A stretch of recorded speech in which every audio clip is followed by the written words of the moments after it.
Hello. So me and my co-teacher Olive here. Look at the camera. Camera. We're gonna talk about the people of the Civil War and the battles, like the major events that happened. And she's gonna assist me.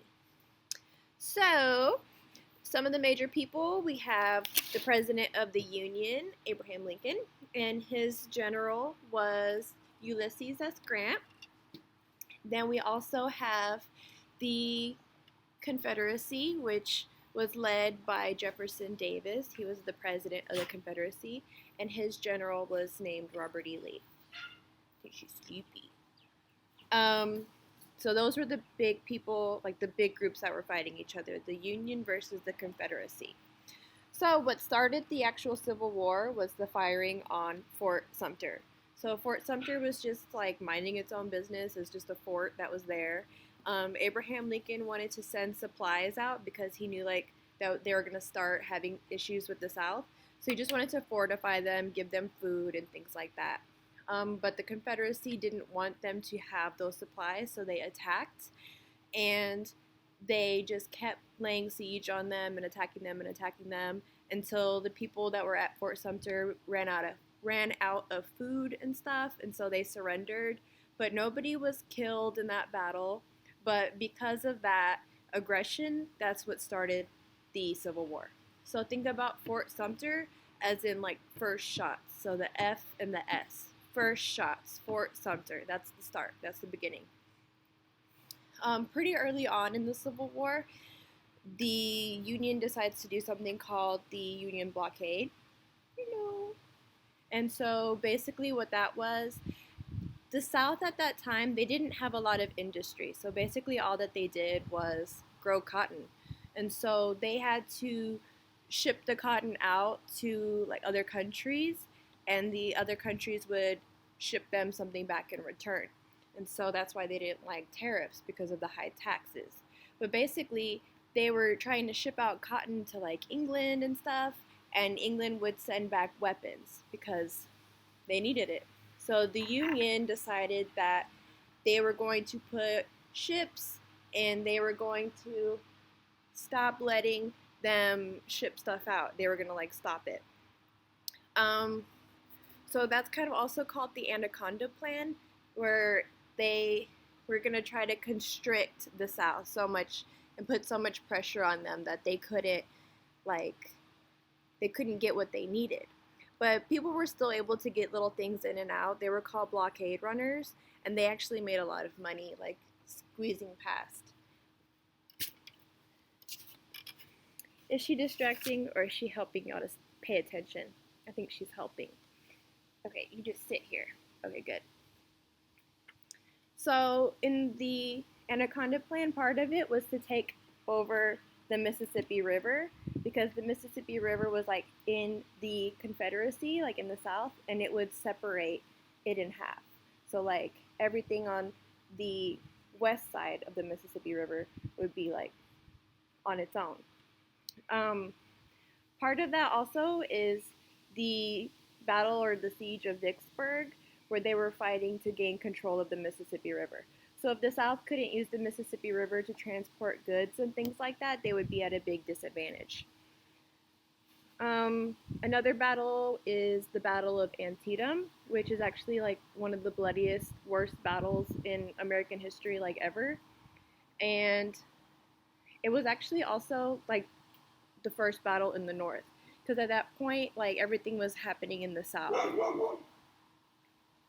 Sorry about my dog barking. Anyway, so the most significant part of Antietam is going to be the Emancipation Proclamation. So President Lincoln at that time decided to go ahead and say that all of the slaves that were in the Confederate States were free. And so now that they're free, they could join the Union.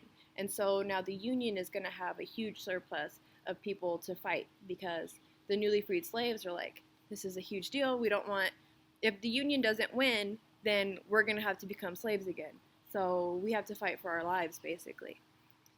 Then we have Sherman's March to the Sea. And that's a general who decides like he's gonna just wreak as much havoc as he can in Georgia. So he's marching his people from Atlanta to Savannah, and they're just destroying everything that they come across. They're burning fields and they're destroying railroad tracks and just burning things down and wreaking total havoc. And they're just trying to like hurt the South as much as possible. Um, then we have Gettysburg. The Battle of Gettysburg is a huge one because it's a 3 day long battle, and that's in the north in Pennsylvania. So it's a 3 day long battle, and at first, like the South is like doing pretty good. Like they think that if they can win Gettysburg, then they can pretty much win the Civil War. So they have to go and they have to like have an all-on fight against the Union, and they can capture like huge get out of my hair. They can capture like huge Union cities and maybe even capture Lincoln.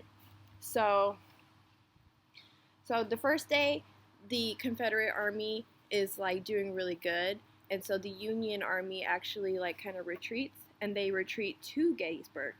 And then more soldiers come in, more reinforcements on both sides, and then at the end is like an all or nothing battle, and like winner takes all basically, and that's when the Union actually wins. And so after that, the Confederacy never tries to like go attack in the North again. And then Abraham Lincoln delivers the Gettysburg Address, which I will read to you because it's like the most famous speech in American history. So he says, "407 years ago, our fathers brought forth on this continent a new nation, conceived in liberty and dedicated to the proposition that all men are created equal. Now we are engaged in a great civil war, testing whether that nation or any nation so conceived and so dedicated can long endure. We are met on a great battlefield of that war. We have come to dedicate a portion of that field as a final resting place for those who here gave their lives that this nation might live. It is altogether fitting and proper that we should do this, but in a larger sense, we cannot dedicate, we cannot consecrate, we cannot hallow this ground. The brave men, living and dead, who struggled here, have consecrated it far above our poor power to add or detract. The world will little note nor long remember what we say here, but it can never forget what they did here. It is for us, the living, rather to be dedicated here, to the unfinished work which they who fought here have thus so nobly advanced.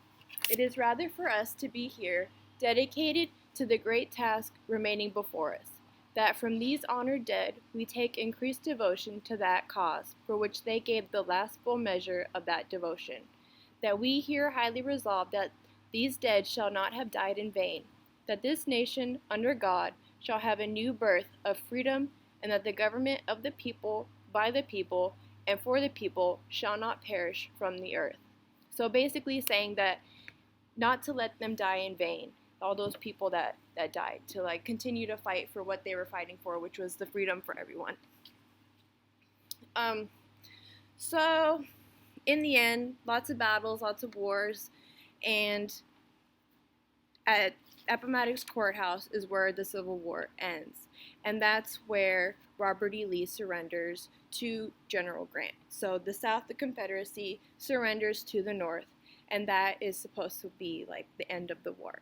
But because of like how long things take to travel from here to there, and they didn't have cell phones and stuff, it took a long time for like other little bands of soldiers here and there to like get the message.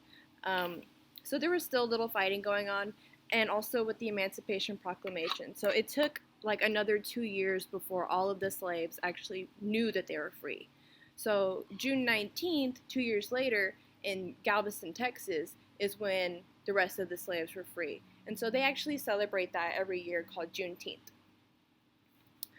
So yeah, Abraham Lincoln wanted to be real cool about everything. He was like, look, I don't want to punish anyone. I just want to accept their surrender, have them lay down their weapons, and then we're going to like rebuild. But, you know, he was assassinated. So that's that.